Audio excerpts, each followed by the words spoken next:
ಕುಂಭಮೇಳದಲ್ಲಿ ಅನೇಕ ಜನ ಸಾವನ್ನಪ್ಪಿದ್ದಾರೆ. ಅಂದ್ರೆ ಇವತ್ತಿನ ಕಾಲ್ ತುಳಿತಾ ಆಯ್ತು, ಅದರಲ್ಲಿ ಅನೇಕ ಮಂದಿ ಸಾವನ್ನಪ್ಪಿದ್ದಾರೆ.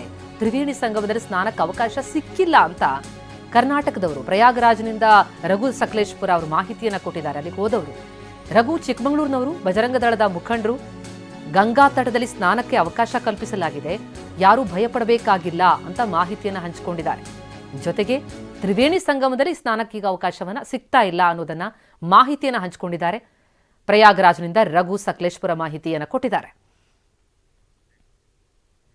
ಪ್ರಯಾಗರಾಜ್ನಲ್ಲಿ ನಡೆತಿರ್ತಕ್ಕಂತಹ ಮಹಾಕುಂಭಮೇಳದಲ್ಲಿ ಇವತ್ತಿನ 29ನೇ ತಾರೀಕಿಗೆ ಇರತಕ್ಕಂತಹ ಮೌನಿ ಅಮಾವಾಸ್ಯೆಯ ದಿನ ಆಗಿರ್ತಕ್ಕಂಥ ಕಾಲ್ತುಳಿತದಲ್ಲಿ ಅನೇಕ ಜನ ತೀರೋಗಿದ್ದಾರೆ ಅಂತ ವಿಷಯ ಗೊತ್ತಾಗಿದೆ. ಆದರೆ ಅದಕ್ಕಿಂತನೂ ಇವತ್ತು ಬಂದಿರತಕ್ಕಂತಹ ಕೋಟ್ಯಾಂತರ ಜನ ಭಕ್ತರಿಗೆ ಎಲ್ಲಿ ತ್ರಿವೇಣಿ ಸಂಗಮದಲ್ಲಿ ಸ್ನಾನ ಮಾಡಕ್ಕೆ ಅವಕಾಶ ಮತ್ತು ಯಾರಿಗೆ ಅಲ್ಲಿ ಅವಕಾಶ ಸಿಗ್ತಾ ಇಲ್ಲ ಅಂತ ಹೇಳಿದ್ರೆ ಅವರಿಗೆಲ್ಲರಿಗೂ ಸಹ ಗಂಗಾ ತಟದಲ್ಲಿ ಸ್ನಾನಕ್ಕೆ ಅವಕಾಶ ಮಾಡಿಕೊಟ್ಟಿದೆ. ಹಾಗಾಗಿ ಯಾರು ವಿಚಲಿತರಾಗುವಂತಹ ಅವಶ್ಯಕತೆ ಇಲ್ಲ ಮತ್ತೆ ಯಾರು ಭಯ ಪಡುವಂತಹ ಅವಶ್ಯಕತೆ ಇಲ್ಲ.